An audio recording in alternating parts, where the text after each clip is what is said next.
嫂嫂，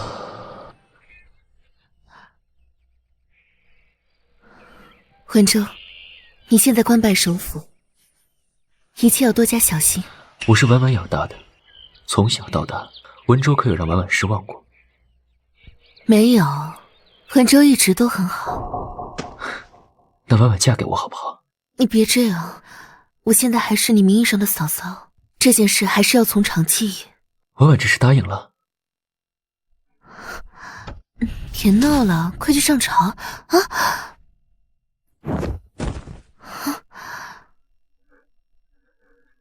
如果我今天求了皇上同意我们成亲，今夜我宿在婉婉的房间，可好？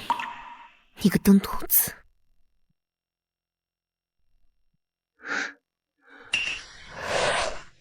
嫂子先等着，等我下朝回来，给你带好消息，让你做我谢文州堂堂正正的首辅夫人。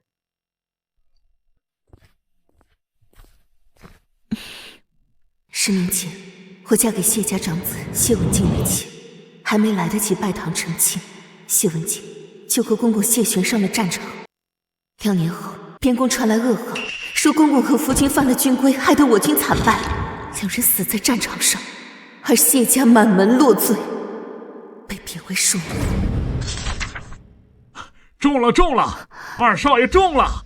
这8年来，我操持着这个家，抚养小叔，让他14岁中进士，16岁中状元，为夫君和公公翻案。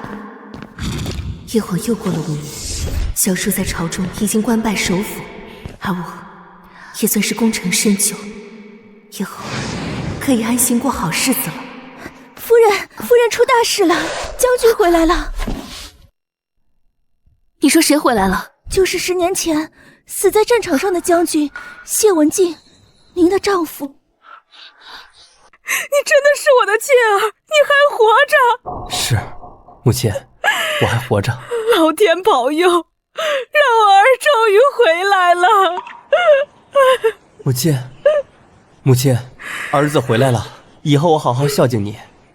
母亲，这是我的妻子凌霜，这是我们的孩子墨儿。墨儿，快叫祖母。这是我的大孙子。祖母好，我是墨儿。墨儿已经5岁了。祖宗保佑，老谢家有后了。母亲，我听文静说，他10年前曾娶过一名妻子，叫苏婉，虽然没有拜堂成亲，但依然是文静哥的妻子，可否请他出来见见？母亲。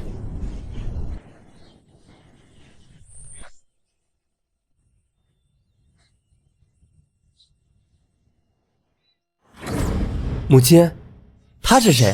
母亲，这位可是2弟娶的妻子，他不是没成亲吗？他就是苏婉。苏婉？他是苏婉？想不到10年过去了，他竟出落成这般仙姿玉容。不是说她只是一个出身7品小官之家，平平无奇的庶女吗？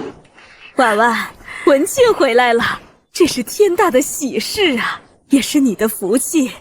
以后啊，你不用独守空房了。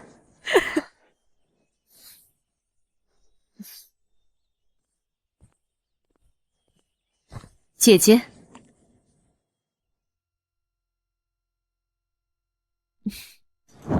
墨儿，快过来！墨儿，快叫母亲。母亲，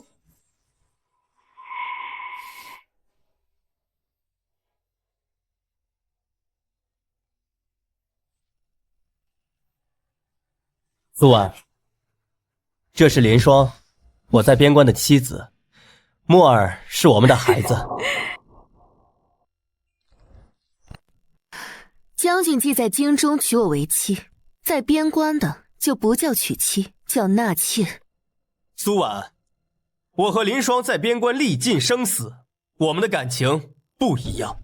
她不是你这样的女子，她是保家卫国的女将军，不屑于内宅之争，也不会和你争执，你又何必这样对她？将军多虑了，我只是在说事实。总之，双儿不是妾。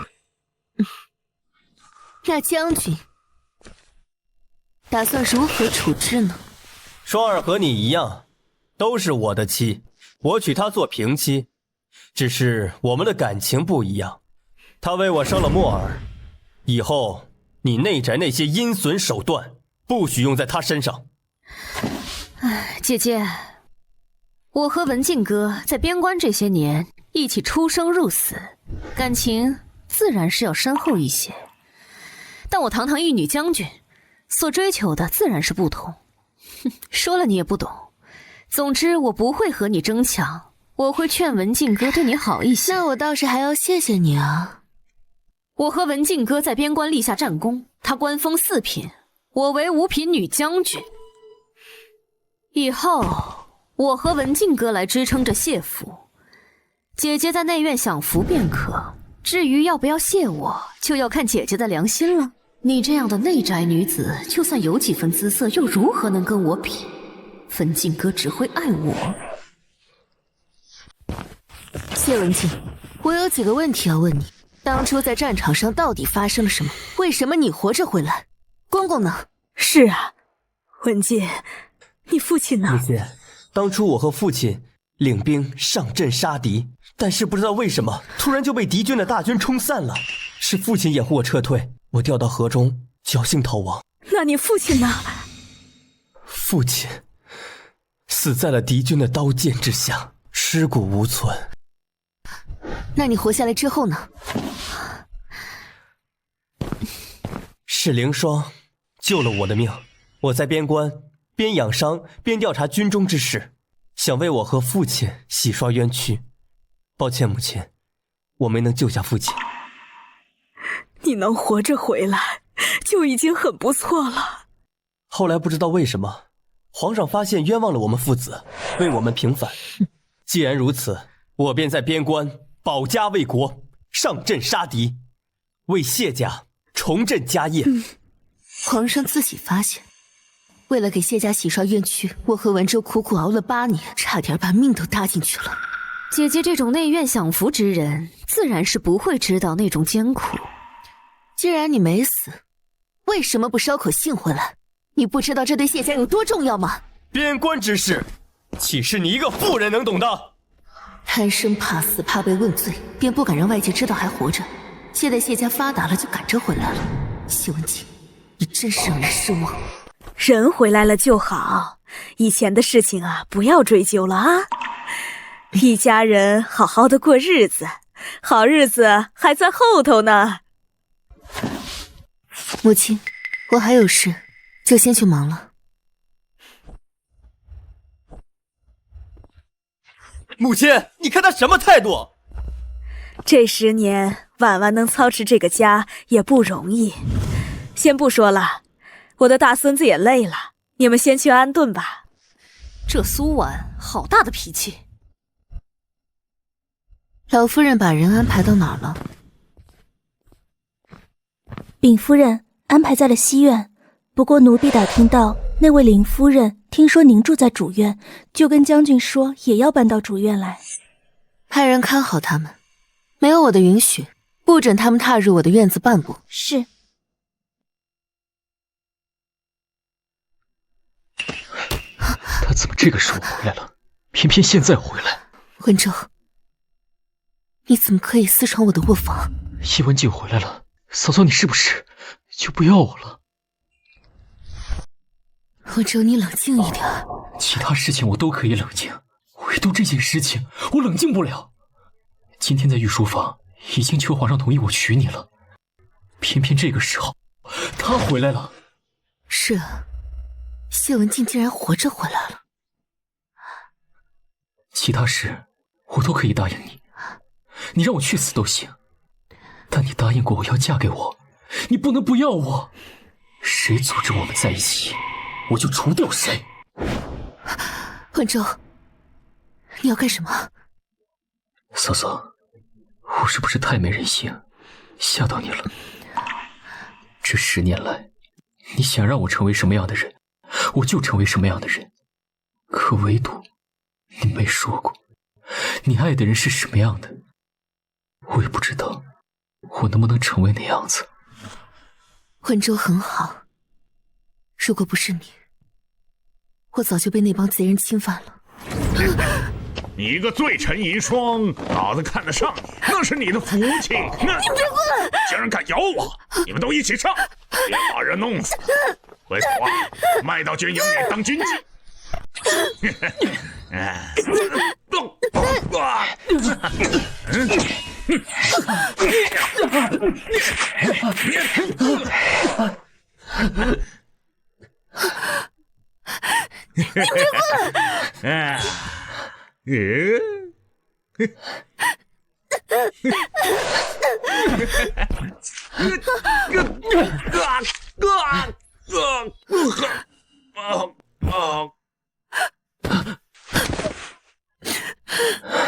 我绝对不会让嫂嫂再受到一丝伤害。夫人，将军闯进来了，他一定要见您。走，从后门走，别被人发现。嫂嫂，把我支走，让他进来吗？然后你们夫妻。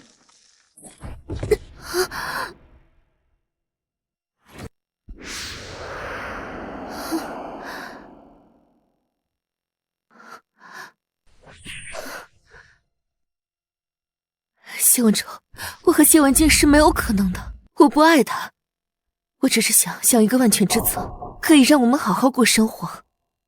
你忘了我们这些年是怎么过来的吗？忘不了，也不敢忘。夫人，夫人，告诉将军，我先睡了，让他先回去。他若不肯，直接动手。是夫人。对不起，明明是你比较委屈，比较难过，我还让你不高兴。知道你还这么对我，故意为难我。我只是太害怕失去你了。这几年，我们生死相依，我只有你，可却从来没有得到过你。我害怕你做回谢大夫人，害怕你做回谢文静的妻子。文哲，你真的下定决心要娶我？是，我这些年所学的权谋阴诡之术，读书，我所有的一切都是为了你。如果没有你的话，我的人生毫无意义。眼下皇上病重，我们如果不多加小心，定会万劫不复。你只要记住，我在乎的只有你。我谢文州想要得到的，不管使用什么手段，都能得到。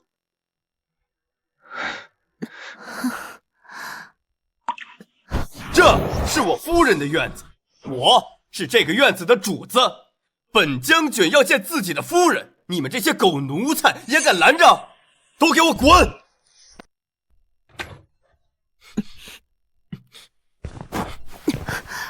你脖子怎么了？狗咬的，过敏。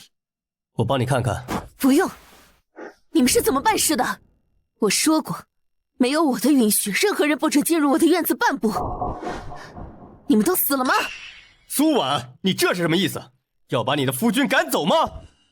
夫君？谢文静，谢家落败，满门被贬为庶民的时候，被那么多百姓迁怒殴打，我的夫君在哪呢？谢家女眷被卖、被玷污的时候，你又在哪？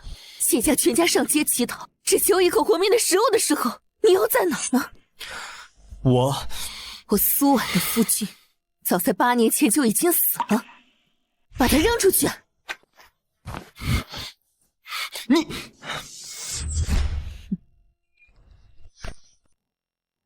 夫人恕罪，院子里的大门是开着的，奴婢们来不及阻挠将军，让他闯了进来。谢文州进门不上锁的坏毛病，还是改不了。下次不要再这样了。是。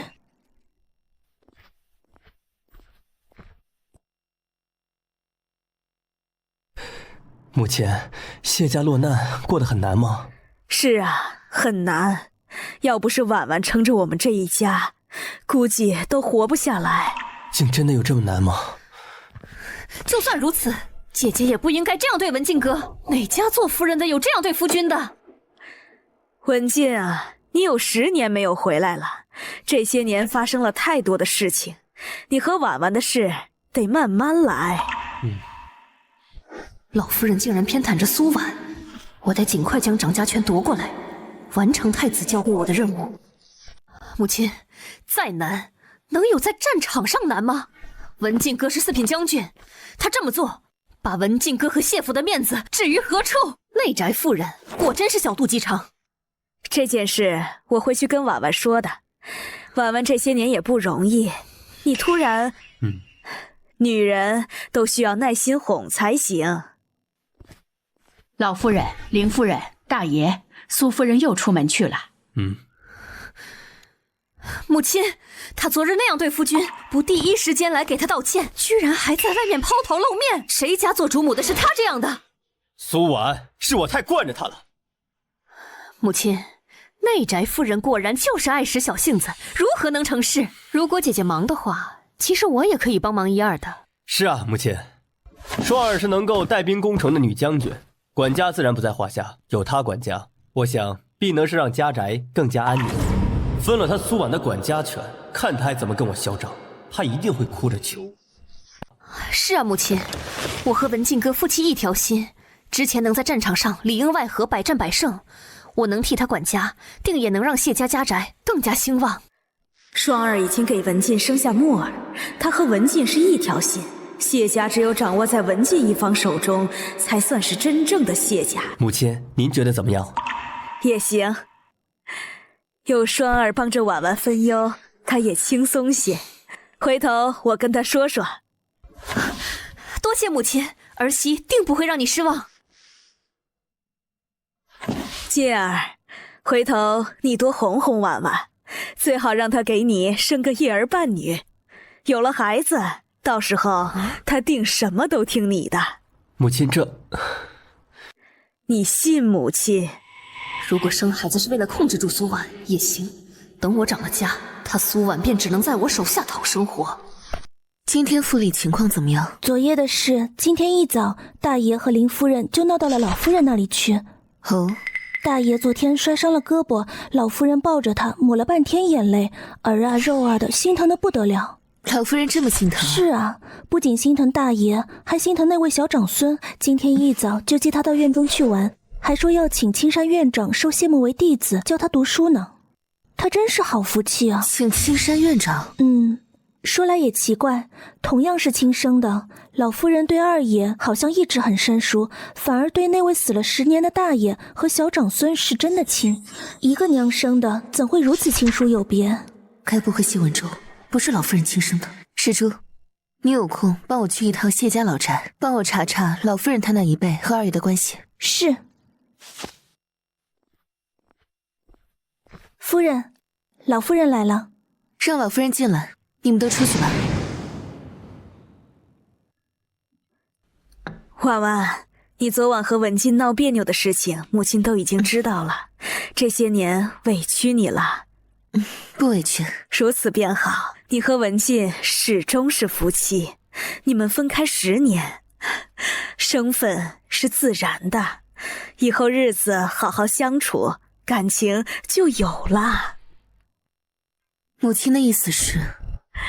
母亲不想让你太孤单，太辛苦了。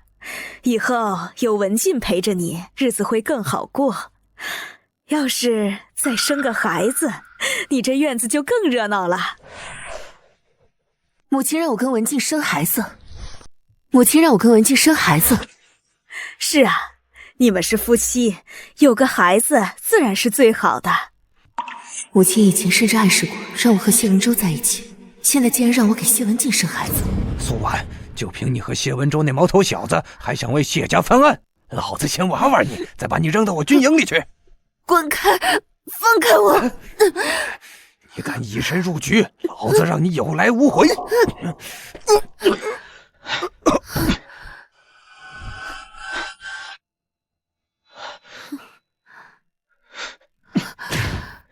文州，文州，嫂嫂别怕，我来了。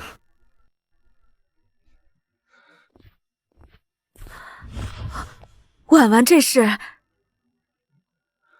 母亲，婉婉她被人下药了，他以身入局，才让我们谢家沉冤得雪。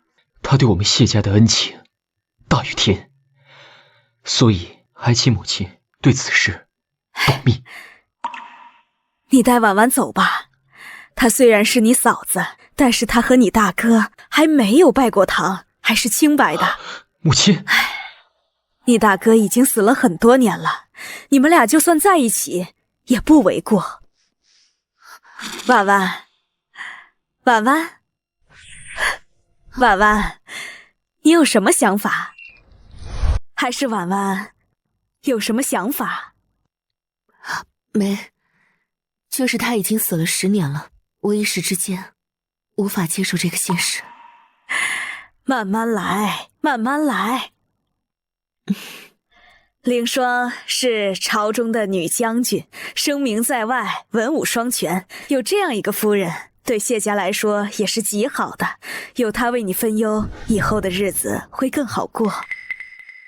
母亲的意思是，让凌霜帮着你管家，她能管就管，不能管你自己管也行。好，我回头就让人把仓库的钥匙都给他。婉婉一直是最懂事的，那母亲就不打扰你了。你忙。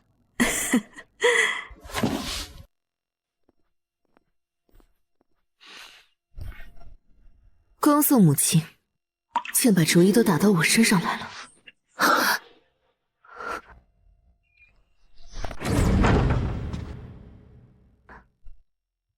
谢文州，你怎么都不通报一声，直接来了？要是让母亲看到……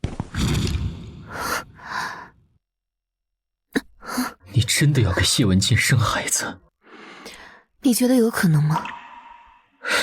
有，嫂嫂，这符合你的利益目标。自己生个儿子，继承自己的家产，给你养老。谢文州，我在你心里是这种人吗？嫂嫂，你就是这样的人。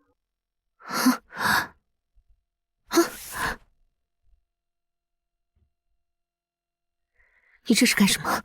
谢文州，你放开我！嫂嫂，你以前说过会把我当儿子养，让我给你养老。那个时候你还是个孩子，我也太年轻了，我们都不懂事。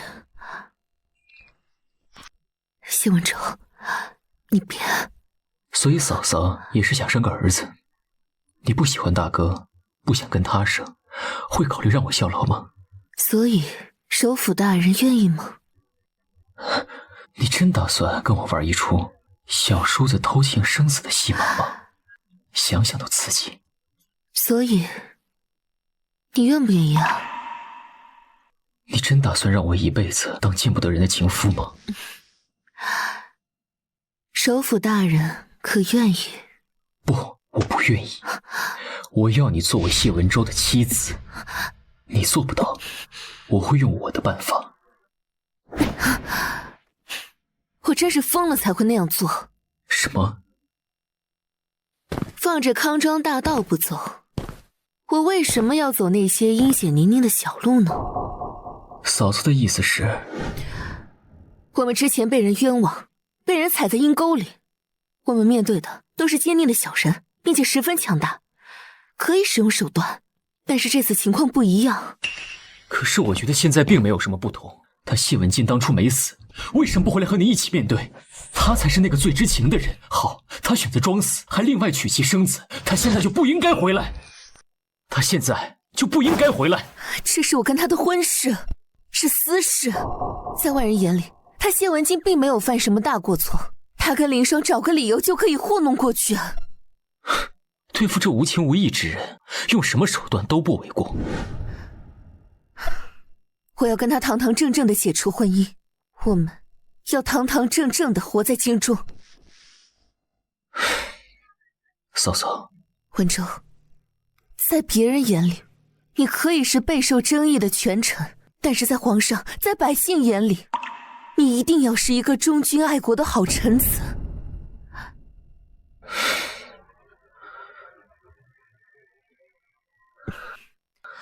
听嫂嫂的。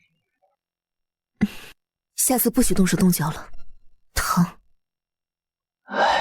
对不起，我帮你揉揉。不用了，以后不许再这样。那也是嫂嫂让文州过激了。嫂嫂最是知道怎么拿捏文州，嫂嫂想要文州怎么做，你怎么做就好了。我真的好害怕你做出别的选择，舍弃文州。你不是最懂我了吗？如果要做选择的话，你肯定是我最好的选择。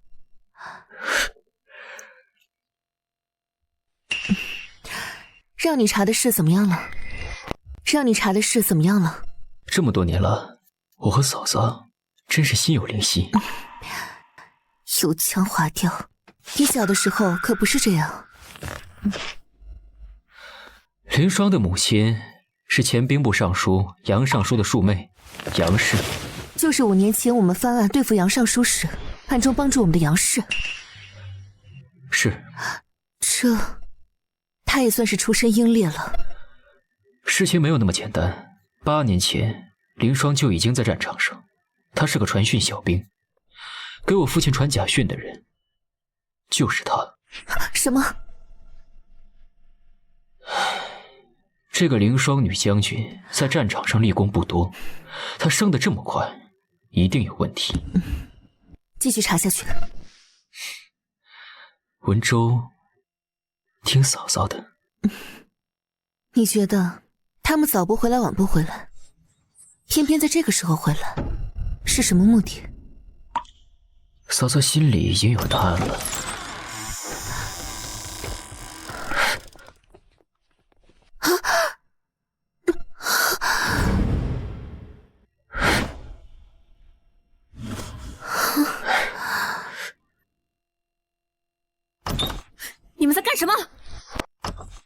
你们在干什么？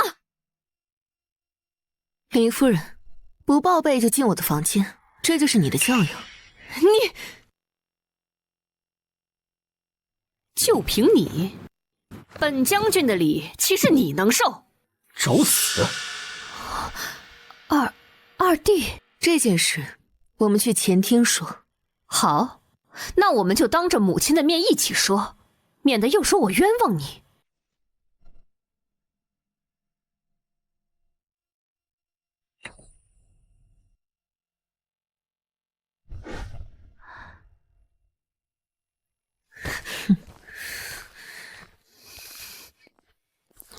二弟身上怎么会有苏婉身上的香味？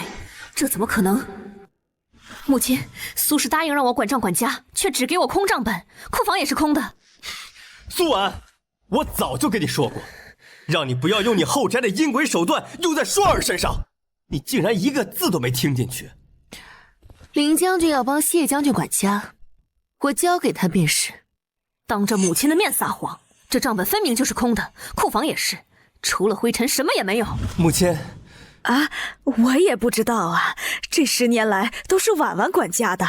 当时我进入谢家，谢家早已是入不敷出的状态，是我拿嫁妆补贴。8年前，父亲在战场上蒙冤，谢家早已落败。现在这库房算下来，早已没有你谢文静的东西了。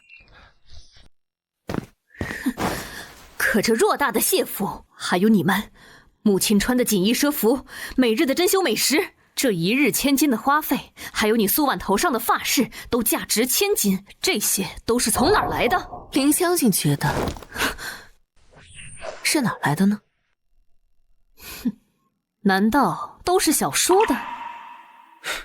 林将军真是抬举我了，我刚当上首辅，那点俸禄去打点官场的关系还不够，更何况支付府上的花销，更遑论当年为洗刷父兄冤屈所造成的巨额花费。什么？文静和公公的冤屈是你们洗刷的？是你们为我和父亲翻了案。父亲和兄长，一个5品将军，一个7品小将，要不是我们，谁会记得你们，给你们洗刷冤屈？否则我谢家到现在还是罪臣之家。你以为你们2人回京还能这么风光？原来是二弟为我和父亲洗刷了冤屈，这些年辛苦你了。我哪有这能耐，全是婉婉的功劳。原来是婉婉，这怎么可能？一个内宅女子！二弟，你要是想维护她，也不用把所有的功劳都推在她头上。供养谢家，为父兄洗刷冤屈，都是婉婉的功劳。是婉婉，多谢婉婉，以后我会加倍补偿。不用了，母亲知道的，我都是为了父亲和谢父。那这宅子和府上的钱财都是皇上赏赐，你补给谢家的。凌将军，你还真是会异想天开呀！在战场上杀敌立功，都是靠想象得来的吗？二弟，不得对双儿无礼。你在京中尽享太平，是双儿带着将士们在边关保家卫国。边关上千名将，几百万士兵，主要功劳都是他们的吧？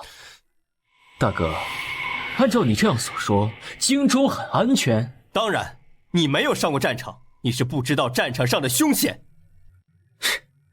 这府宅嫂嫂买的，府中花销嫂嫂支付的，就连我的吃穿用行，都是嫂嫂打理支付。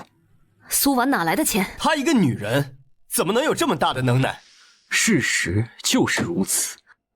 母亲，确实是这样的。这些年来，都是婉儿打理府上。说起来，你们夫妻二人，还有你们的孩子，现在吃穿用行，都是嫂嫂的。大哥，凌将军，你们不会一直打算这样用嫂嫂的吧？你们不会一直打算这样用嫂嫂的吧？我们之前又不知道。你们现在知道了。你们二人都是朝廷命官，这样传出去的话，对你们声誉也不好。我和双儿的俸禄都会交出来。我还有事，先去忙了。文静阁，苏婉，谢将军找我还有事吗？婉婉，这件事暂且不提，我们先聊聊木耳的事。木耳的事，跟我有什么关系？婉婉，我们借一步说话。婉婉，你也是木耳的母亲，木耳的事也是你的事。谢文静，我是不是还得感谢你白送我一个好大儿啊？你我夫妻一体，你我之间不必这么客气。如此厚颜无耻之人，当真是被他恶心到了。谢大将军是因木耳的事有求于我，那凌将军呢？我堂堂当朝第一女将军，何曾对一个后宅女子这样低三下气过？不过为了木耳，我忍了。木耳的事，我都听文静哥的。我们想让木耳进青山书院读书，听说当年就是你求着他收文州为徒，教文州读书的，你有办法？哼，你们想让木耳拜青山院长为师？自然，青山院长是京中最有名的老师，又是青山书院的院长，当朝3届首辅、6届状元皆出自他门下，你一定有办法。那你们二人带木耳去见过青山院长了没有？说起来，二弟，你是青山院长的弟子，你应该更有办法。我没办法，这事儿只有嫂嫂能办。二弟，你不是青山院长的弟子，为何不能？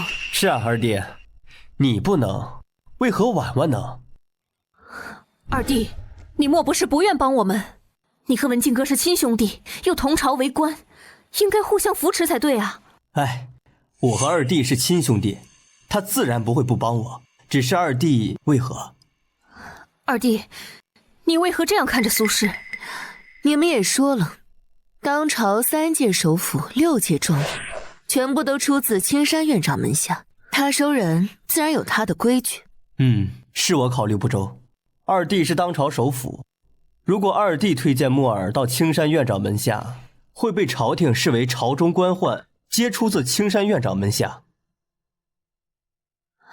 那这件事情就麻烦苏氏了，以后我定让墨儿好好孝敬您。这件事我帮不了。苏氏，你是不是觉得我和文静哥的感情深厚，觉得我抢走了他？那我以后离他远一些。如果你不愿意的话，我做妾也行。我们做母亲的，为了孩子什么都愿意。苏婉，这件事跟双儿没有关系，你不要用木耳为难他。这林将军的大气大义，我今天算是见识了。但这件事跟你们无关，是他木耳不配做青山院长的弟子。苏婉，你为何要借此来侮辱我的墨儿？苏婉，你放肆！这件事情，我苏婉帮不了。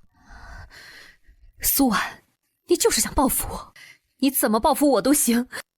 可墨儿还只是个孩子，他是无辜的。苏婉，你当真要如此吗？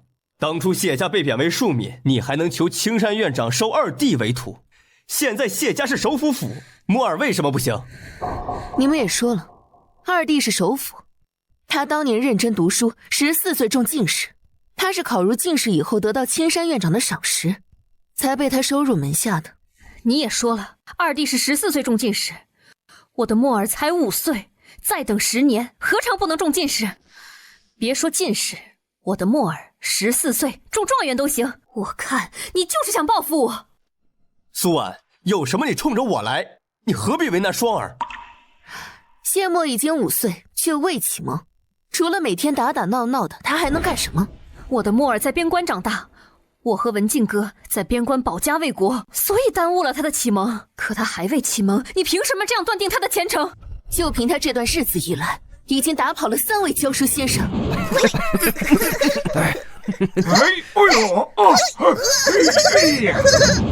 把他送进学堂，不是打老师，就是打学子。苏婉，你监视我！林将军，你说笑了。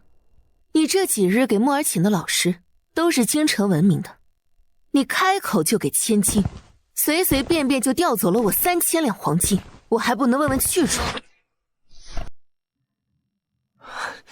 婉婉，墨儿还小，只要教教他，他定能像二弟一样成大器。青山院长收的都是有读书积累的学子，断不会收墨儿这种小儿。我苏婉无能为力。大哥，你就别为难嫂嫂了。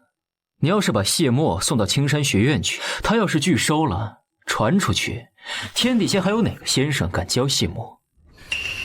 二弟说的也对，双儿，墨儿的事再看看，先请个先生叫他静下心来，教他读书写字。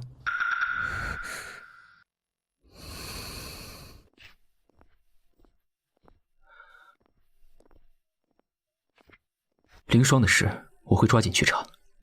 越快。我比嫂嫂着急。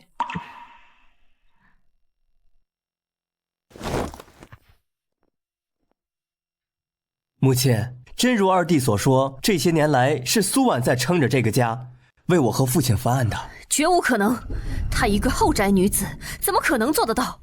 而且我听说她出身普通，只是一个庶女。母亲，我看她就是设局，不想让我看家罢了。确实是他一直护着谢家老小，教文州读书，让文州中进士，我们谢家才一点一点的好起来的。这怎么可能？苏婉还是有些能耐的。谢家刚刚落难的时候，我们一无所有，全京的百姓都憎恨我们。要不是苏氏，我和文州都无法活下去啊。这些年你们竟过得这么难。那这么说，府上的钱财都是苏婉的？是。母亲，苏婉有多少钱？这我也不知道，反正很多钱。他之前都是送礼，出手极其的阔绰，从来不低于1000文。他的钱都从哪儿来？一开始是做生意，后来生意越做越大，粮食、布匹、珠宝、酒楼在京城很多赚钱的生意都是他的。没想到她一个女人竟有如此能耐，确实是我小看了她。文静，你若能够得到婉婉的真心，让她为你谋划，再加上你弟弟的官职，你们夫妻二人在朝中必能步步高升啊！母亲说的是啊。之前母亲说的，让你和婉婉早生一个孩子，这才是你缓和你们夫妻二人关系的关键呢。母亲，我知道，我会修补我和婉婉的关系。没想到苏婉这个贱人这么厉害，都快压到我头上来了。不行，我不能让她的风头盖过我。母亲，这么说，苏婉和二弟的关系很好。这么说，苏婉和二弟的关系很好。是。当时谢家落难的时候，文州还小，差点被打死，是苏婉救了他。后来文州也救了苏婉的命，不止一次。当初是一家人，彼此遇险，自然要相互帮助。我也觉得二弟和苏婉的关系很好。今日我去苏婉的书房，看见他们在一起。寻常人家小叔子怎么能进嫂嫂的院子里呢？谢家的种种经历和人际关系，不是寻常人家一样的。文州找婉婉，必定是有要事商量。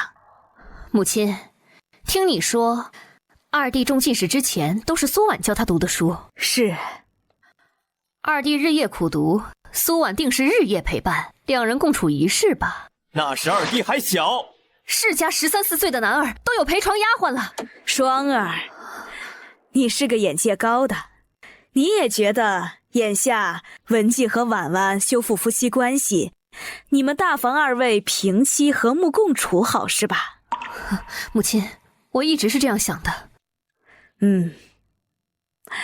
双儿就是和一般的女人不同啊，你们夫妻二人必定会在朝堂上身居高位，成为佳话呀。是，母亲。苏婉，你最好别让我发现你和谢文州有什么不该有的情愫，否则我会让你死得很难看。你去找那个苏婉吧，还留在这里做什么？双儿，我也没有想到事情会发展成现在这个样子。双儿，苏婉毕竟是我当年娶进门的妻子，这些年她对谢家不离不弃，替我孝敬母亲，照顾幼弟，这是我欠她的。这双儿，你忘了我们回京的初衷了吗？边关战苦，生死难料，我们回来就是为了不再上战场陷入凶险，也是为了墨儿。如果家宅不宁，对你我仕途无益呀。文静哥，你说的可都是真的？这么多年我们夫妻的感情，你不相信？文静哥，我可不是那种见识短浅的女人。为了你跟墨儿，为了我们的家，为了我们崇高的理想，我都支持。双儿果然是这个世上胸襟最开阔、最有气度的女子。就算我和苏婉有了孩子，我对你的感情也是不会受到影响的。只有你，才是这个世上唯一能配得上和我相守一生的女子。等苏婉怀上孩子，我再趁机夺走她手上的钱财和生意，真正的掌管着谢府。到时候有的是机会除掉她。文静哥，你记得这些就好。苏轼也挺可怜的，你也要好好待他。我也会让苏轼记得你的好。可是文静哥，我们俩夫妻感情这么多年，我要看着你跟别的女人好欢，我这心里啊很是心疼。我只是和他苏婉有个孩子就行，我们这段感情是不会受影响的。我信文静哥。那我先去忙了。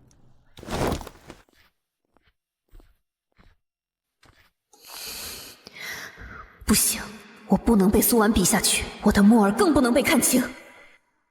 夫人，将军求见。不见，赶走。他没硬闯，就是在外院求见。他说他错了，对不起夫人，想求得夫人原谅。不见。他说他还带了礼物，听说是用了他全部的积蓄买的，还没有夫人赏赐给奴婢的好。这个谢将军还真是能屈能伸啊。可不就是吗？要不然怎么能在边关做8年的缩头乌龟呢？你还挺聪明。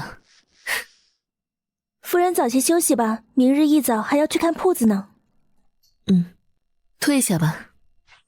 婉婉，我错了，我有话对你说，我给你带了礼物。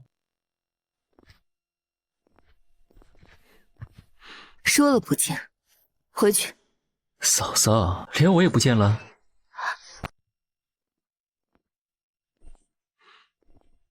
说了不见，回去。嫂嫂，连我也不见了。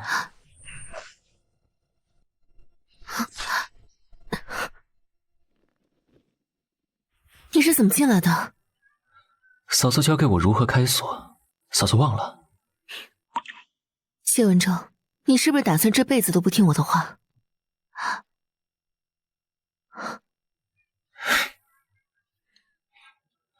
嫂嫂，你得吃点蜜饯才能睡得着觉。文州，嫂嫂，不会让他们欺负你了，我会保护好你的。文州，睡吧，嫂嫂没事，嫂嫂没事的。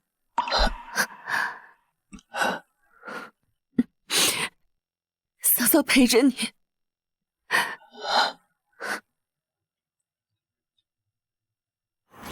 别碰我，别碰我。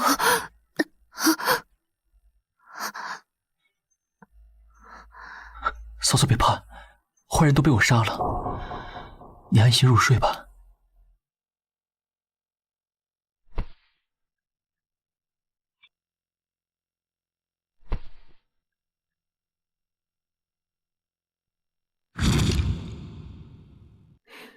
谢文州，以前的那些事，你还怕不怕？不怕，文州只怕失去嫂嫂。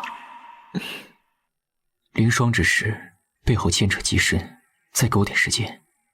我们那么多千辛万苦都经历过来了，不要为了这一点事情把我们给搭进去。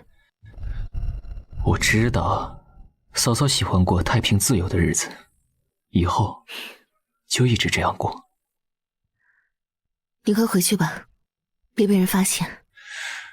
嫂嫂睡着，文州再回去。文州长大了，嫂嫂也该听文州的了。怎么这么爱管人啊？随嫂嫂。母亲，这么急匆匆的叫我过来有何事？苏婉，你看你把文静哥折磨成什么样子，你看看他的脸都白成什么样子，还发着高烧。谢大将军生病了，跟我有何关系？苏婉，你还真是冷血无情。文静哥作为救国救民的大将军，在你的门前跪了3天3夜，你还想怎么样？用这种方式就能让我任你们拿捏吗？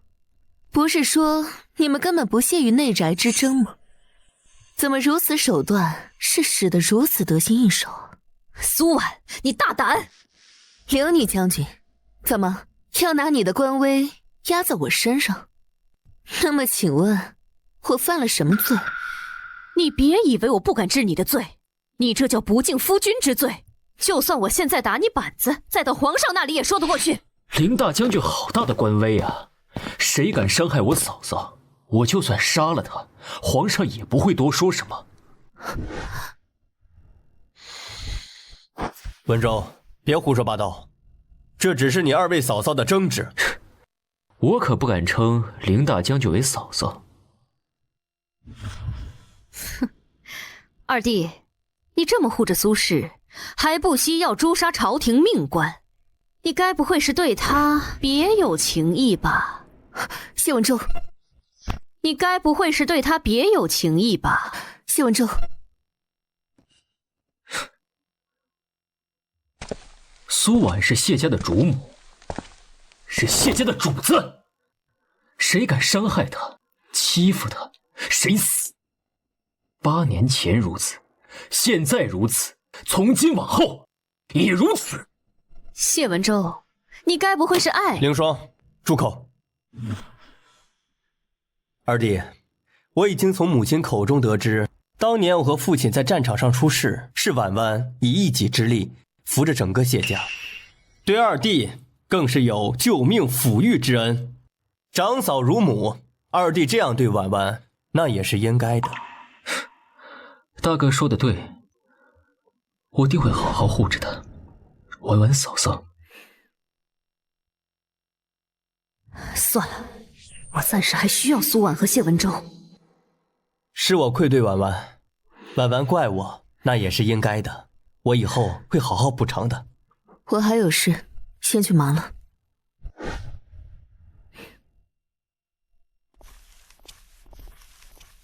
哎，见着了吗？见着了。我就说，我作为我朝第一女将军，我的墨尔天资不差，青山院长一定会收她为徒，教她读书。双儿，你是说青山院长收她为徒了？真的？那我大孙子以后也是状元之才，首辅之资。青山院长并没有。是的，母亲。墨儿作为我们的长子，谢家的长子，我这个做母亲的怎么能轻易放弃他的前途呢？所以我亲自去找青山院长，让他收墨儿为徒。双儿做得好。所以我亲自去找青山院长，让他收墨儿为徒。双儿做得好。双儿，你辛苦了。这是我应该的。到时候我要给墨儿办一个盛大的拜师宴，让满京的权贵们都来祝贺他。对对对，到时候母亲帮你。苏氏，之前这件事情的确是我考虑不周才让你帮忙，但往后的事情我自己都能解决。毕竟我是驰骋疆场的大将军，我能做的事儿比你多多了。林夫人，不是这样。青山院长还怎么说的？多久拜他为师？没有。我应该备上大礼去给青山院长送过去。林夫人，事情不是这样的。青山院长说什么了？青山院长说以后不许您将军和小少爷去找他。什么意思啊？就是话里的意思。青山院长没有收小少爷为徒。这怎么可能？他见过墨儿了吗？见过了，但他并不愿收小少爷为徒。双儿，这件事情以后不要再提。双儿，以后办事稳重一点。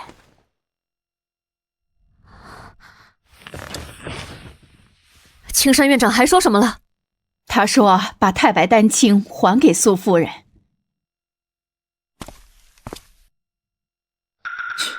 原来是拿了婉婉嫂嫂的话去开路啊！原来是拿了婉婉嫂嫂的话去开路啊！才见到青山院长。这话谁取的？是林夫人。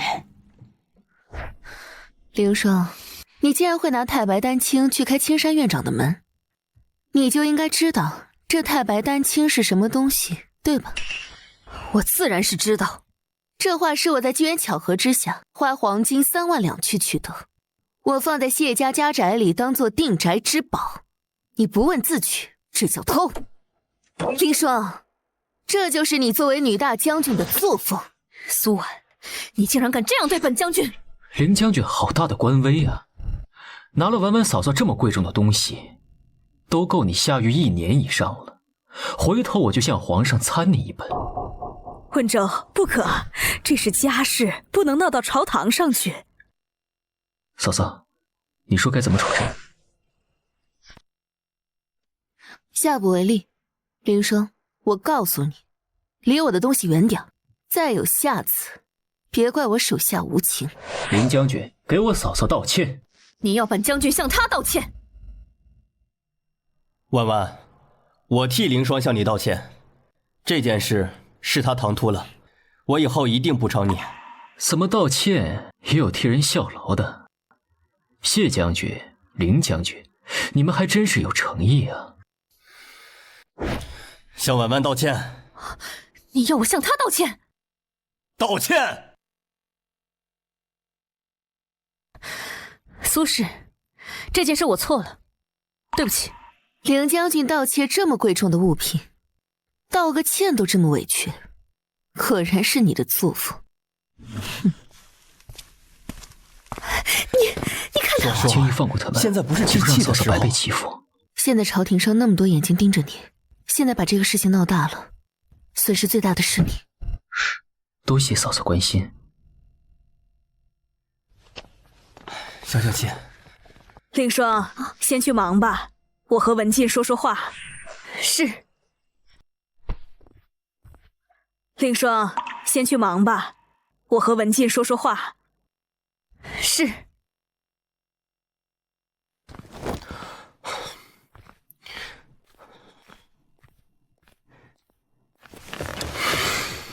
那个凌霜行事傲慢，不知分寸，上不得台面。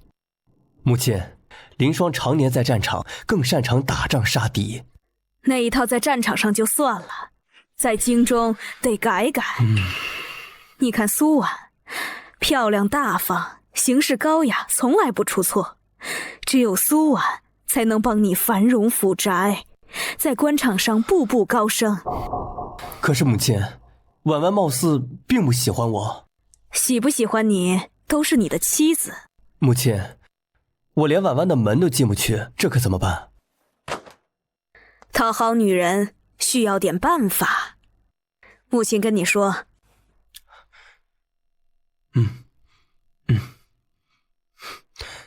好。夫人，这是老夫人送来的红枣汤。她说这段时间您辛苦委屈了。红枣汤？老夫人亲手熬的。想当年谢家落败，我操劳累坏了身体，老夫人也亲手给我熬了红枣汤。是啊，您说她就像亲生母亲一样，这是你们之间的缘分。他人呢？在外面守着。他本想说亲自给您送进来，奴婢说您睡了。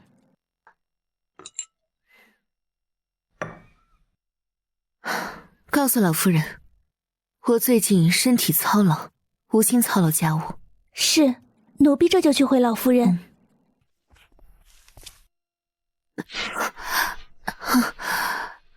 施主，施主，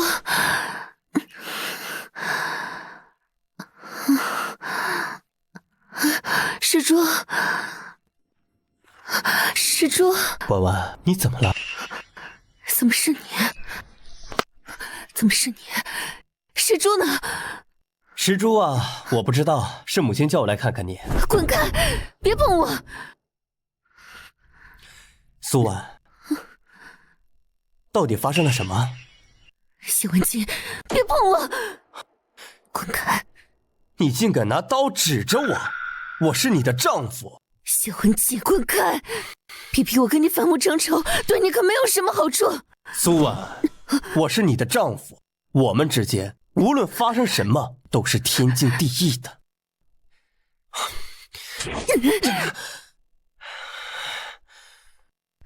苏婉，你这是要杀我！你要是敢碰我，我杀了你！苏婉，你闹够了没有？你是我的妻子，我们圆房之后，我会好好补偿你，好好待你。滚开！别碰我！你就这么厌恶我？是，谢文静，我厌恶你的样子，这让我恶心。恶心？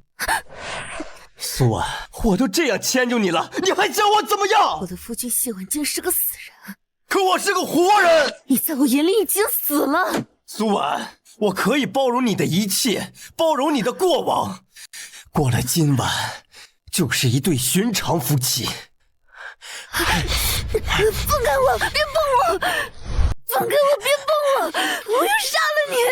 我这是在救你。谢文静，我不会放过你的。乖点儿，否则受苦的是你自己。文州，救我！苏婉，这个时候了，你竟然叫谢文州，你竟然叫他，你们之间连装都不装了。文州，救我！文州。苏婉，是你逼我的！畜生，你敢碰他？谢文州，你来这里做什么？出去！畜生，你居然敢碰他！谢文州，我是你哥，那你更该死！苏婉是我的妻子，我和她天经地义。你也配？这是我和苏婉的事，你无权插手。我说过，谁敢伤害她，谁就得死。你疯了吗？你知道你在做什么吗？文哲，文哲，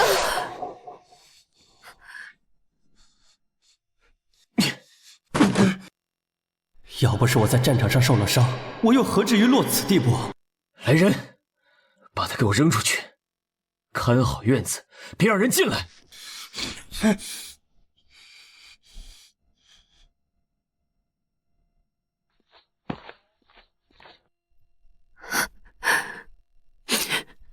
婉婉，你没事吧？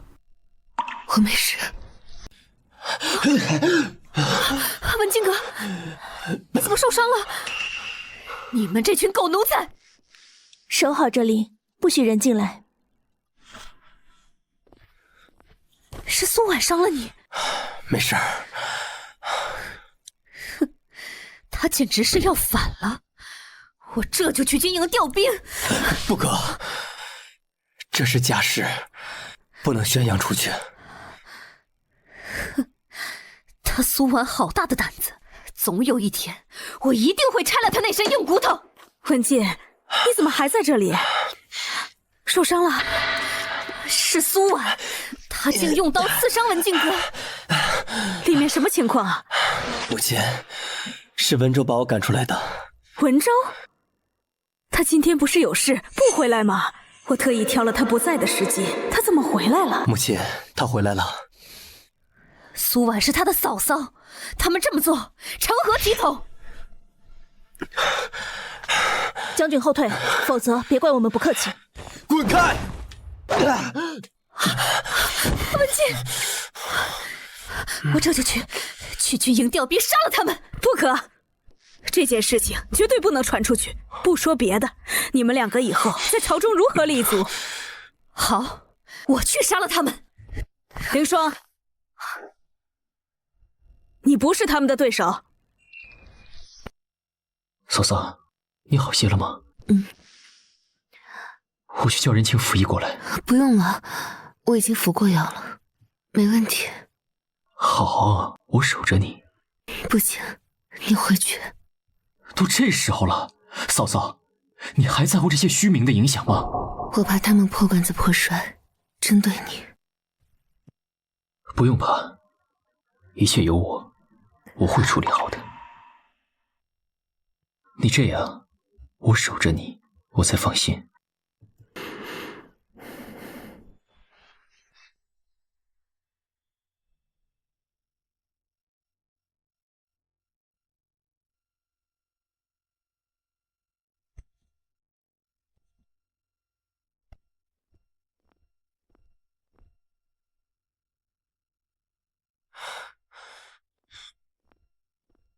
施主，你跟文州说，我有话跟他讲。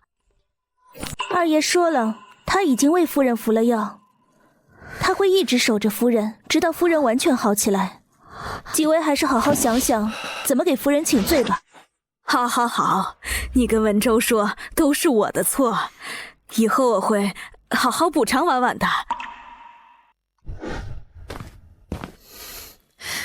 母亲，他的话你都信？文州和婉婉是最守礼的。母亲，这是文静和婉婉的事，你要是帮不上忙，就别来添乱。难道母亲就这样眼睁睁地看着他们这么欺负文静哥吗？住口！以后不许说这样的话，还不快扶文静去治伤？双儿，扶我回去。文静哥，回去。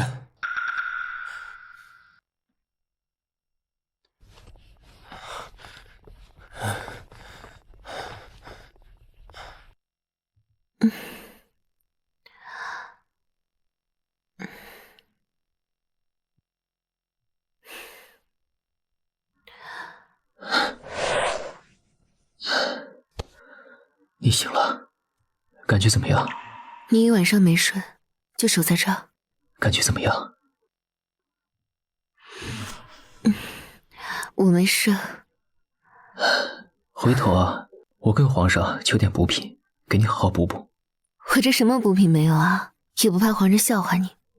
皇上那是最好的，只要玩好，我不怕被笑话。文州，我想和谢文静和离，这个恶心的虚名，我是一刻都待不下去。都行，和离也好，非议也罢，到时候我看谁敢再议论。皇上的病情很严重吗？嫂嫂，挺聪明的。皇上病情确实加重了，不能再执掌朝政了。到时候我扶持新帝上位，以此让新帝给我们赐婚，这样随便找个由头，到时候满街的人都会恭喜我们的。文州，你的命是最重要的，如果为了我不必冒险。有嫂子这句话，我就心满意足了。放心，我有分寸。对了，老夫人的事，你打算怎么处理？她对我做了这样的事，我和她的婆媳情分也就断了。等这件事结束了，我准备送她出京去养老。只不过，你不会怪我吧？对我来说，你才是最重要的。他这样对你，你对他已经是手下留情了。文州，老夫人对谢文静百般亲近，从小对你就不太好。你有没有想过，你不是她亲生的儿子，你长得跟她、跟谢文静通通都不像。这些我都不在乎，我只在乎你。夫人，老夫人求见。告诉她我在忙，没有时间。他让我转告您，红枣汤的事是他一个人做的，他错了，您想怎么罚他都可以。就说我在忙。是。夫人，您就这样放过他了吗？这些年您对他那么好，他怎么能这样对你？我自有安排。还有，将军在外面等了一整天，他想要见您。让他进来。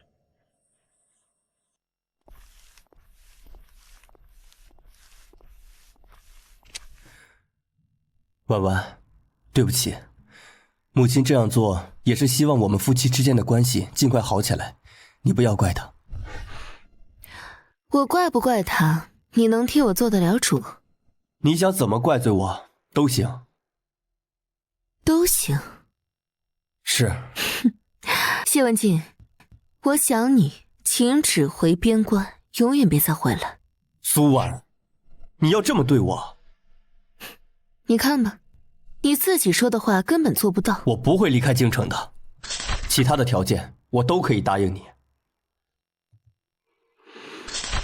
谢文静，我们解除关系。你与我不过是一个素未谋面的死人，而我与你也只是一个陌生人。不，你是我的妻子。谢文静，你不会爱上我了吧？那林霜怎么办？苏婉，你是我明媒正娶的妻子，以后我们好好做夫妻。你要是和我分开，不管是我休了你，还是我们和离，你和文州都不可能，不是吗？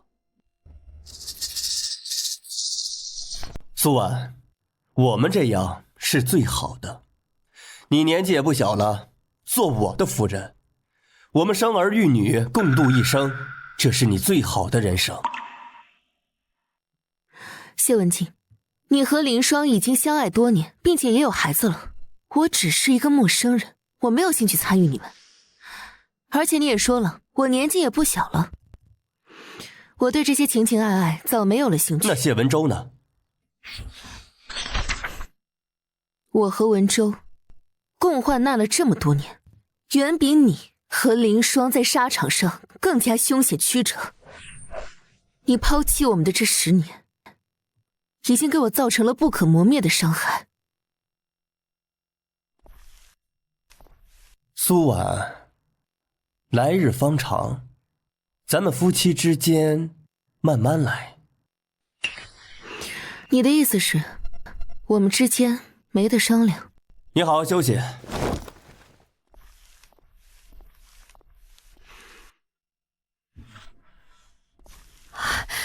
文静哥，苏婉怎么说？我和他之间慢慢来。那谢文舟呢？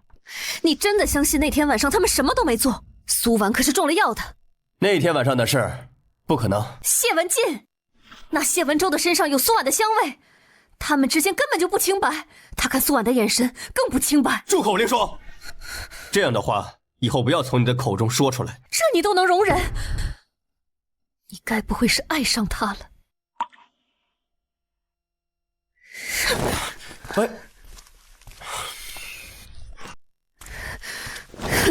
苏婉，你别太嚣张了。凌将军是指？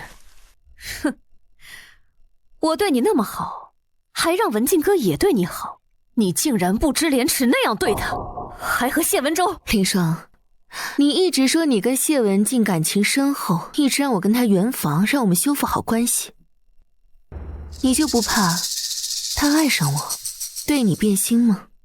哼，我们夫妻二人感情是不会被动摇的。苏婉，你就不怕自己身败名裂，一无所有？不怕，只要我一天是他谢文静的妻子，他就会保护我，不是吗？苏婉，你可真是糊涂啊！你就不怕我把你和谢文舟的事情禀报给皇上吗？哦，哼，嫂嫂和小叔子共处一夜，光是这一件事，就足以让谢文舟被百官弹劾，在朝堂上就再无一席之地了。在这京中，你和谢文舟也再无立足之地。凌霜，这对你没有好处。没错，我和文静哥是想家和万事兴，谢家家世繁荣，和小叔子互相扶持，共创繁荣。但我和文静哥能自己建功立业，青云直上，不是非你们不可。凌霜，你现在最应该做的是撇清我和谢文静的关系。你们背靠首辅府，以后自然会有大好前程，除非你有更大的靠山。苏婉，难道你还想做谢文舟的夫人，做一个无名无分的情人？真是够不要脸。我让谢文舟把我供起来，他也会。但是你猜，他会不会帮你们呢？苏婉，你可真是天真。就凭你的身份地位，你能保证谢文舟一辈子对你好？他现在可是当朝首辅，将来要娶的不是公主郡主，就是世家贵女。将来等他娶了妻，自然会将你扫地出门。凌霜，我靠的从来都不是对男人的感情，男人的感情是靠不住的。你以为谢文静她就会一直爱你吗？哼，那当然，我可是凌霜，和你们不一样。你要是真这么有自信，就不会来找我说这些。哼，苏婉，你现在求我，将来我还能照顾你一二。我只是不屑与你斗争。假如我和你斗，我让谢文静让你做妾，你猜他会不会？你会后悔让你和我成为敌人。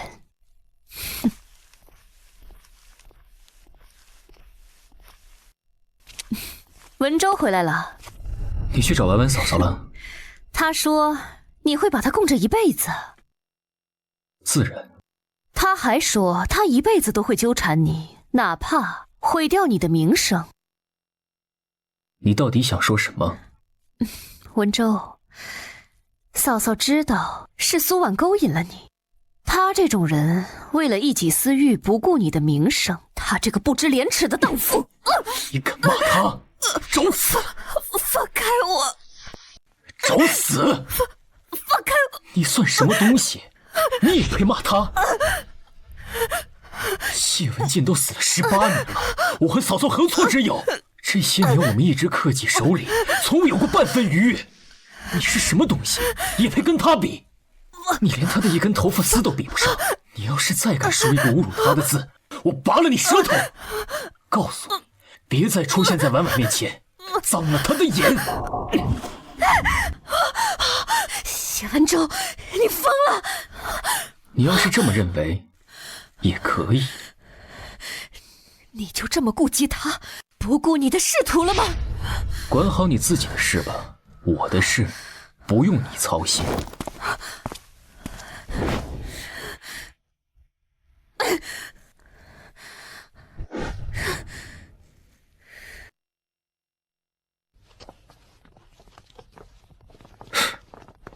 你又何必对林生动手呢？可他骂你，你还在乎这些？这些年来骂我们的人还少吗？这几年可没有几个人敢当着嫂嫂的面骂嫂嫂，他们都夸嫂嫂人美心善。奸臣，多谢嫂嫂夸奖。我害怕凌霜去朝中参你一本，坏了你的好事。我这边会加快速度，不会让他得逞的。我等你那边的消息。文静阁，我们进宫去禀告皇上，谢文州和苏婉有私情，反正他不肯帮我们，那他这个首辅能不能当，可就不一定了。凌霜，你怎么会有如此愚蠢的想法？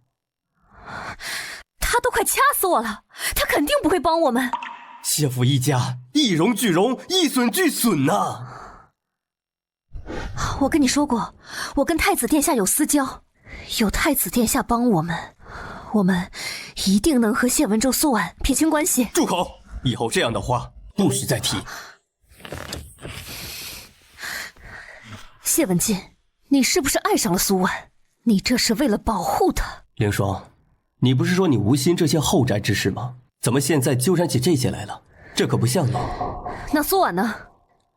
苏婉，我相信文州的话，他们一直恪己守礼，没有半分逾越。等我修复好和苏婉的关系，有他帮我们，我们在京中定有个大好前程。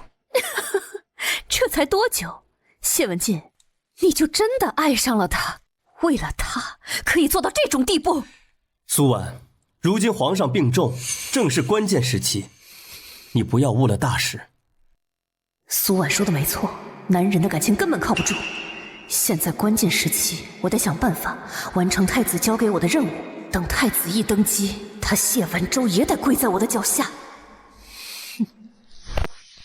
太子让我回首府府，是为了让我拉拢谢文州为他所用。谢文州这个油盐不进的，根本不可能拉拢，都怪苏婉这个贱人。林夫人，崔嬷嬷，你这是宫里送来的云片糕，给苏夫人的。宫里送的？是皇上赏赐给二爷的，二爷不能早点回来，就差宫里人送到府中来，送给苏夫人的。亲自送来的？是啊，宫里人亲自送来的，送到前院，我拿过来给夫人送过去。夫人拿就好这口，二爷每个月都得给夫人弄2份来。弄2份？是啊，一直这样？从3年前开始就这样了。皇上的赏赐岂是他和谢文州想要就要的？老奴也不知道，但府里一直这样。二爷把皇上的赏赐送给苏婉，皇上知道吗？皇上知道呀，正是因为知道，才每个月赏2次云片糕给二爷。那这么说，皇上和苏婉也认识？认识呀，皇上很看重夫人的。早年有皇子想求娶夫人，皇上都同意了，可夫人没答应。这都是陈年旧事，大家都没有再提了。总之，皇上很赏识夫人的。皇上怎么可能赏识苏婉？老奴也不知道，但就是这样的。正是因为如此，皇上给二爷的赏赐也就特别多。但二爷每次得了赏赐，都送给了夫人，夫人那是堆都堆不下呢。难怪苏婉敢这么嚣张。林夫人，老奴把云片糕给苏夫人送过去了。等等，林夫人，您还有事吗？二爷有说他为何不回来？听说皇上留他在宫中商议要事。崔嬷嬷，你打开这食盒，让我看看。不行。我是想看看这宫中的云片糕到底长什么样子，好做给我的墨儿吃。我的墨儿从小在关外长大，吃的都是粗粮，没见过这种糕点。好吧。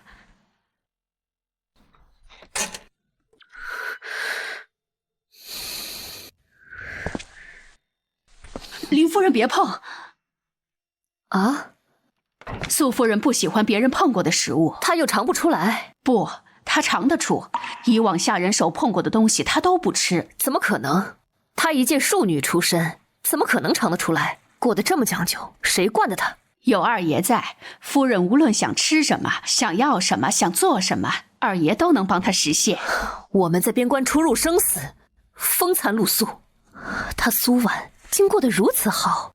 那老奴先送过去了。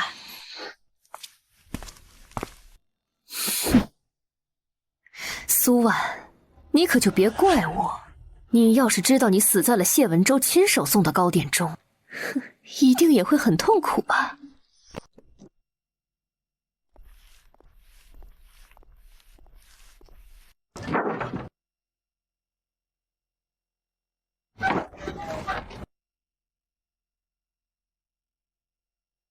哼，坏女人，敢欺负我娘，看我不教训你！咦，这是什么？有好吃的。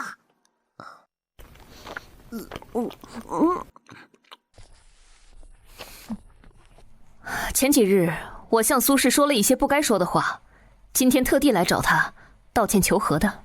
你们等着，我去禀告夫人。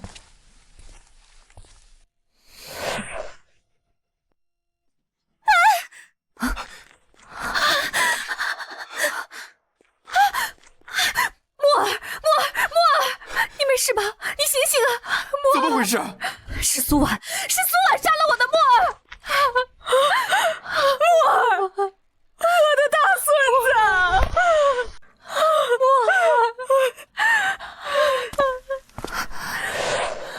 苏婉，是你杀了我的儿子，我要你给他偿命！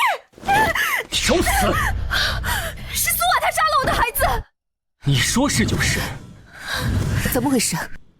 林夫人和将军进来，说要向您道歉。奴婢进来禀告，我就看见小少爷死在这里。请府医了没有？我现在去请。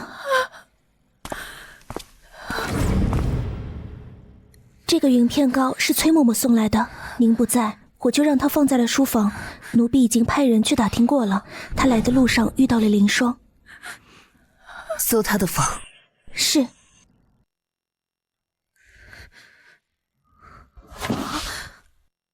这云片糕有毒，小少爷吃了云片糕中毒了。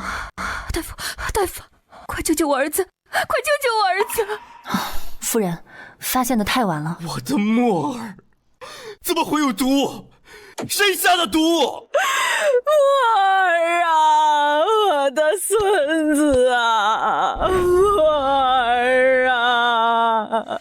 苏婉，你杀了我儿子，我让你偿命！我和婉儿刚回来，糕也是皇上赏赐的，宫里人送来再送到这房间的，你再敢冤枉他一下，就是苏婉，是他毒害了我们的孩子。苏婉，你怎么能对一个孩子下手？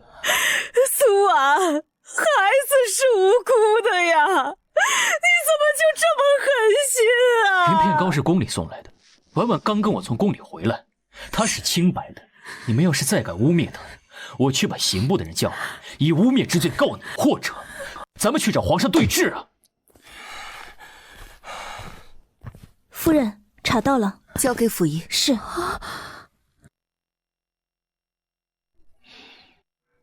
是同一种毒。林霜，你是我朝当今唯一一个，也是第一个女将军。我承认，我的确高看过你一眼。你真是太让人失望了！就是你苏婉，是你毒杀了我的儿子，是你毒害了你的儿子，你到现在还在污蔑别人吗？就是你苏婉，是你毒杀了我的儿子，再栽赃给我。这是从你房间搜出的毒药。就是你苏婉，是你毒杀了我的儿子，再栽赃给我。这是从你房间搜出的毒药。崔嬷嬷，你说，老奴在送云片糕来的时候，在院中遇到了林夫人，她说要看一下糕点，老奴就打开了食盒，她伸手摸了一下。我是摸过云片糕，我怎么会让我的墨儿来吃云片糕呢？老奴送云片糕出去的时候，遇到了小少爷在院里说，他说要教训一下苏夫人，给凌霜夫人报仇。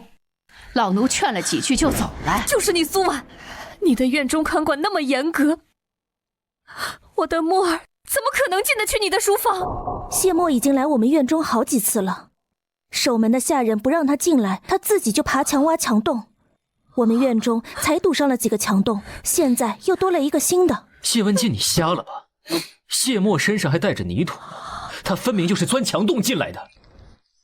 要不是你天天跟谢墨说我害你欺负你，谢墨他不会想着来找我算账。林霜，你就这么没有担当，怎么成为第一女将军？就是你苏婉害了我的孩子。搜他的身。你干什么？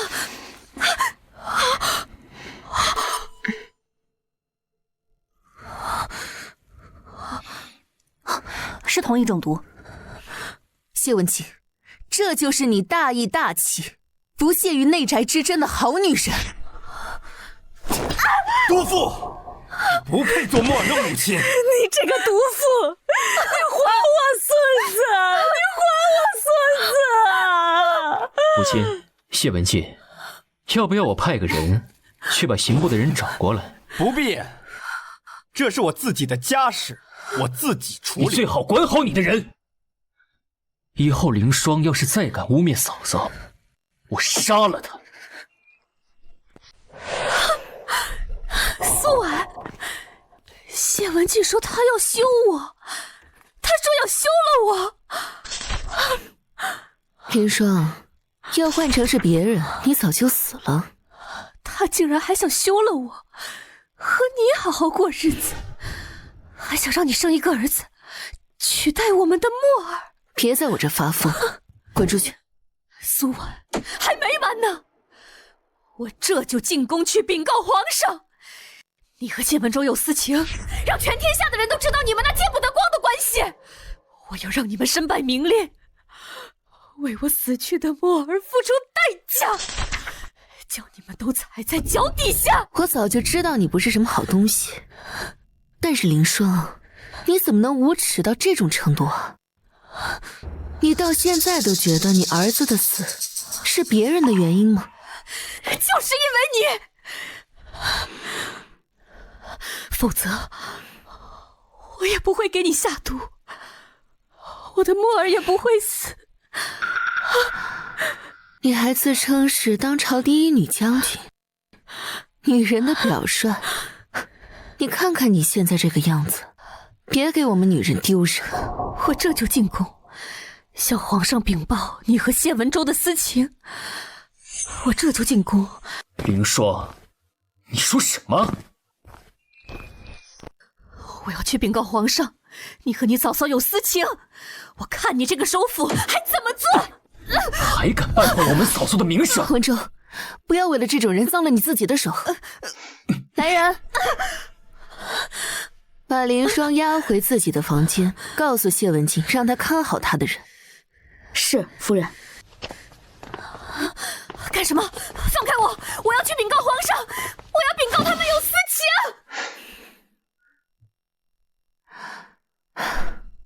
你安心的去吧，有我在这里，一只苍蝇都飞不进去。过了今晚，我就把谢文静和凌霜赶出府去，让他们再也打扰不到你。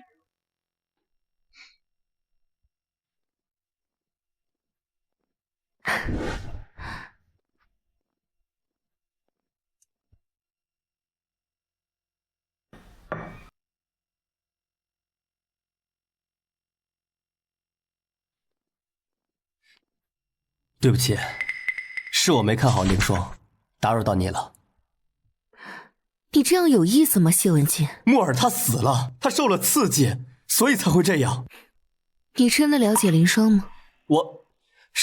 我是识人不清，我没有想到她竟然会做出这样的事。害死了我们的木儿。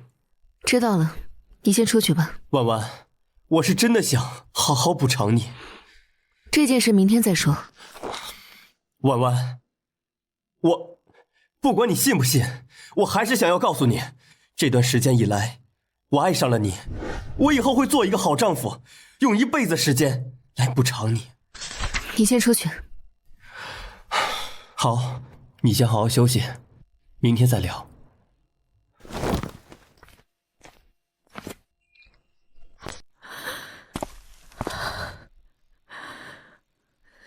我真的没有害死墨儿，他是我亲生的，我身上掉下去的一块肉，我怎么可能会害他呢？我最爱的就是他。凌霜，我看错你了，你善妒又鼠目寸光，还愚蠢。我真的是为了墨儿，为了文静，为了我们这个家。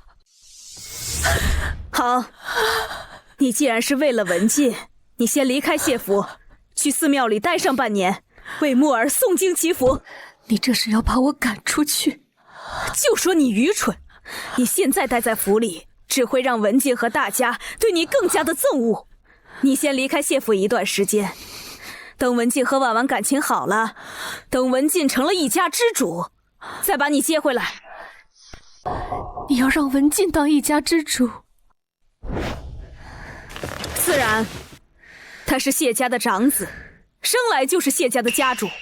他和苏婉，你觉得还有可能吗？有谢文周在，他们永远不可能在一起。母亲，你应该比我更清楚。凌霜，你不知道苏婉对文静的价值。母亲还真是为了文静好。自然，我这里还有一条通天之路。你什么意思？我背后的人是太子，我就是依托太子殿下才当上了当朝第一女将军，在这京中立足。当真？自然。我这次回谢府就是带着太子的任务回来。什么任务？如今皇上病重，正是新旧交替的关键时机，太子让我来守府府，原本是拉拢谢文周来支持太子。太子已经是太子了，皇上病重，自然是他登基为帝。母亲有所不知，朝中还有几位皇子，尘埃未落定之前，一切都不好说。怎么会？朝中三大势力鼎立，其他两派都是太子的势力，只有谢文周这位首辅是新势力，而且他还深得皇上喜爱。太子拉拢过他几次，可他都没有臣服。竟是这样？没错，我针对苏婉，也是为了早点当家，拉拢谢文周，支持太子。哼，但我没想到他和苏婉居然有私情，哼，还闹到了这个地步。这件事情文静知道吗？我还没告诉过他，但现在看来，我和他是斗不过谢文周和苏婉的。这个家是苏婉和谢文周的，没有我和文静哥的立足之地。你不是还有太子吗？在太子没有登基之前，一切都不好说。前提是太子能顺利登基，所以我才想着要去禀告皇上，苏婉和谢文周有私情，毁了他们，我和谢文静将来必能得太子重视。未必，光凭这一点，你们扳不倒谢文周。你们回京时间短，不知道他的手段。母亲，我这还有一个方法，可以让文静哥一步登天。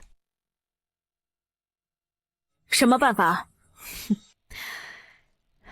只要你把这个放入谢文周的房中，再放我的人出府报信，到时候文静阁就是太子的功臣心腹，他在朝中的地位就会比谢文州的首辅更高。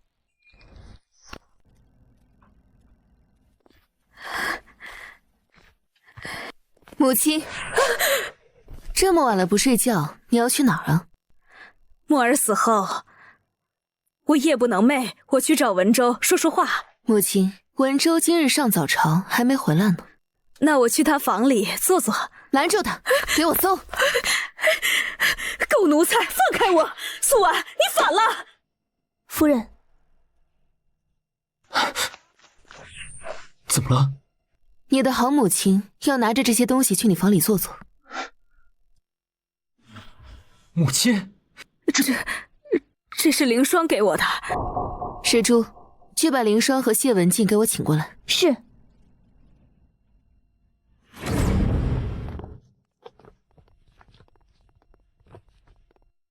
大哥，这是凌霜交给母亲，让母亲放在我房中的。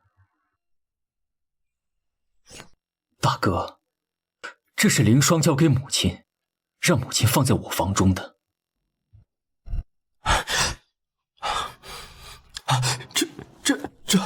这是怎么回事？我也好奇，为什么凌霜会有敌国将领的信件？大哥，你知道吗？这上面还有敌国将领的婚印，都是真的，做不得假。他通敌叛国，你知道吗？我没有这些东西，这些都是从二弟的房间里搜出来的。凌将军，省点力气吧，这些事你自己去跟皇上说清楚。母亲，你为什么要陷害谢文州？你为什么要堵上谢家满门？你要置文州于死地啊？难道他就不是你亲生孩子了吗？母亲，我也想问，我已经当上了首辅，给谢家带来了无上的荣耀，还不够吗？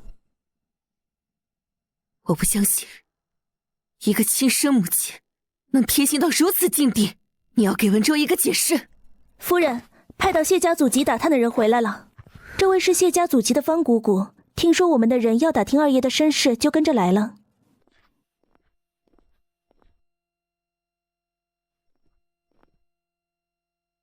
谢老夫人竟然这样对二爷，你答应过谢老将军会将他当亲生儿子一样对待的。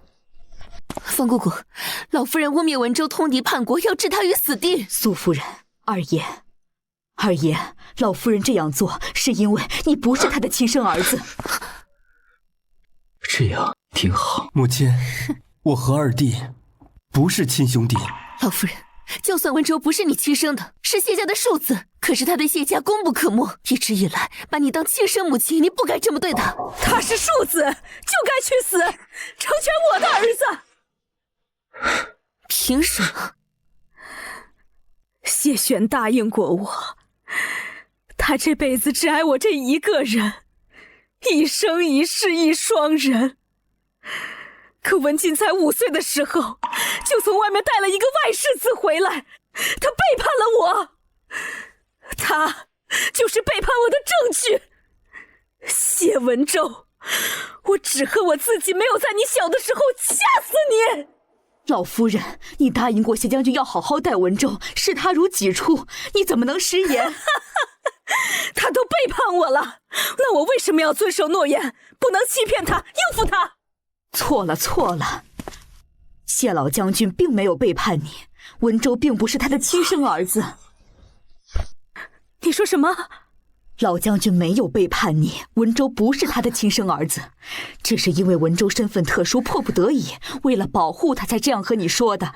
我不信，这不可能，我不信。本来我是不打算说出来的，文州也长大了，没想到你心结这么深。那他是谁的野种？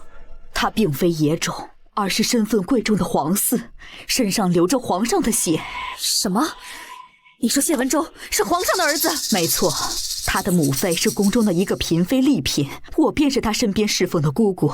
我家主子是一位宫女，地位低下，没有母族依靠。她怀孕之后被宫中贵妃所害，逃到宫外才捡回一条性命。她怎么就成了谢玄的儿子？我们主仆逃出宫后，就遇到谢老将军，谢老将军忠君爱国，知道主子的遭遇后就保护主子，而我家主子生下小主子后就难产去世了。方姑姑，你说的可是真的？千真万确。主子不想小殿下回到宫中被人迫害，就让谢老将军将他养在宫外，让他做个普通人。你们为什么要这样伤害我，这么骗我？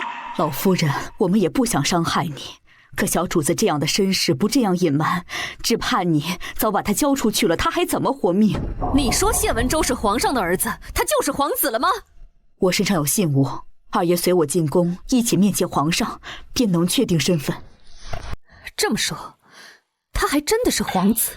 真的是我错怪老将军了，他说过他没有背叛我，他说回来了会告诉我一件事情，会是这件事情吗？母亲，他竟然是皇帝的儿子，你可以心无芥蒂的嫁给我了。二爷，老奴随您进宫去见皇上。不急，还有一件重要的事情要处理。谢文周，就算你是皇子，太子也不会放过你。凌霜，原来你背后的靠山是太子。谢文静，这件事情你知道吗？凌霜是女将军，得太子赏识很正常。我这就去见太子。不用去了，太子不在宫中。你要是赶得及的话，说不定能在地府相见。你什么意思？字面意思。皇上病重，说不定太子现在已经是皇上。本来应该是这样的，但是8年前，他为了夺取朝中势力，陷害忠臣，谋害忠良。凌霜，你不是很清楚吗？不会的。他怕事情暴露，见皇上病重，想先下手，被皇上发现，赐了一杯毒酒。不，这绝不可能，他可是太子。现在登基的是皇上最宠爱的皇子，七皇子。这绝不可能，太子怎么可能会输给这么年少的皇子呢？太子怎么可能会输给他？谢文周，你怎么敢参与谋权篡位，做一个乱臣贼子？好一个乱臣贼子！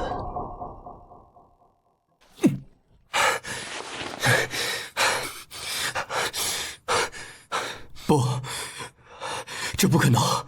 此事已经查得清清楚楚，没有一个字冤枉了凌将军。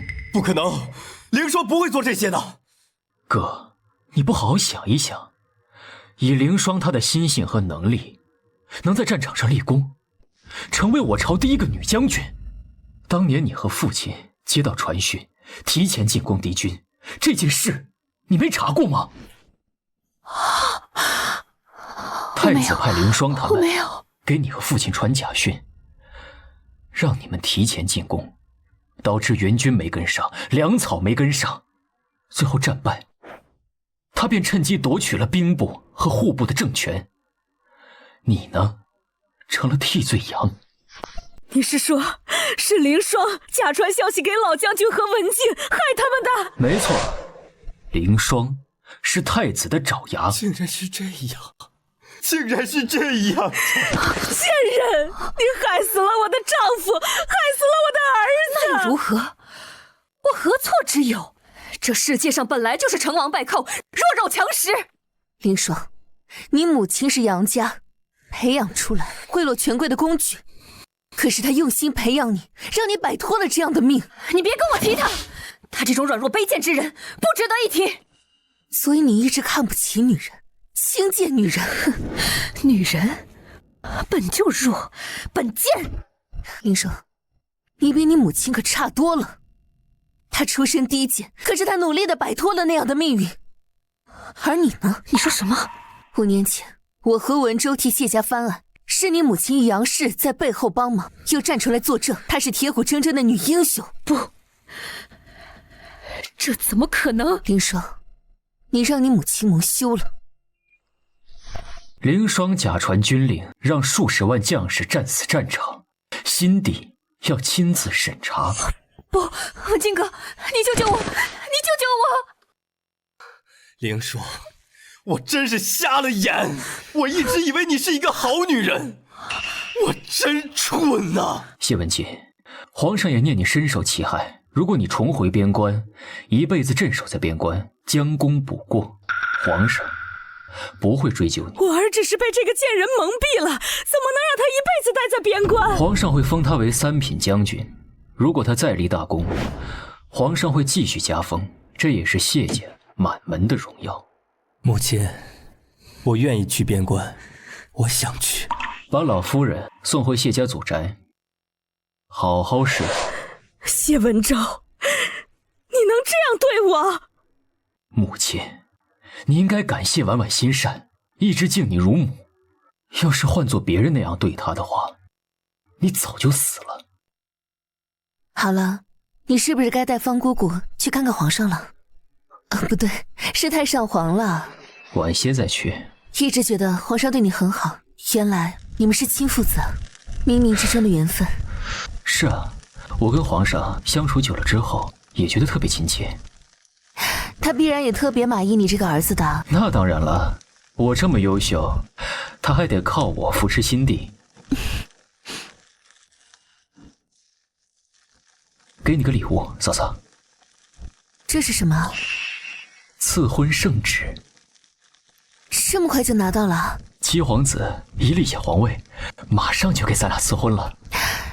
那首府大人还叫我嫂嫂？叫太久了，有点习惯了，一时改不过来。皇上病重，今晚我要和方姑姑先进宫一趟。今晚回来，可以宿在婉婉房中吗？到时候再看吧。亲一下，给吗？